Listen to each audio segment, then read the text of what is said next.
Сәлеметсіздер ме, құрметті көрермен, біздің каналға қош келдіңіз. Динара Сәтжан отбасында қайғылы жағдай болғанын айтты. Ол қаралы хабарды Instagram желісі арқылы жеткізді. Динара Сәтжан отбасында қайғылы жағдай болғанын айтты. Қазақстандық тележүргізушісі Динара Сәтжан туысқан атасы өмірден өткенін айтты. Кеше таңертең менің туысқан атам Далабай Сәтжан өмірден өтті. Бәріміз оны Ақке деп айтатымыз. Менің арғы атам Сәтжанның ең кенже ұлы, біздің әулетіміздегі ең көңілді жан еді. Әркез қалжыңдап, күліп, ешқашан мойымайтын еді. Өмірден де дәл солай өтті. Ақке қара шаңырақ иесі болды. Жыл сайын 9 мамыр күні біз Байдалы би ауылында сол кісінің үйінде бас қосамыз. Туғандарымыздың зиярат басына барып, Құран бағыштаймыз.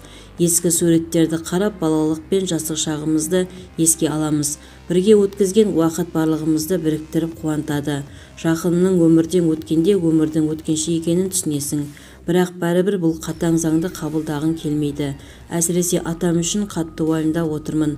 Туған ізіне айырылып қалды. Ақке мәңгі есімізде қалады деп жазды тележүргізушісі. Видеомыз кеңінен тарап, қажетті жерлерге үшін лайк түймесін баса кетіңіз.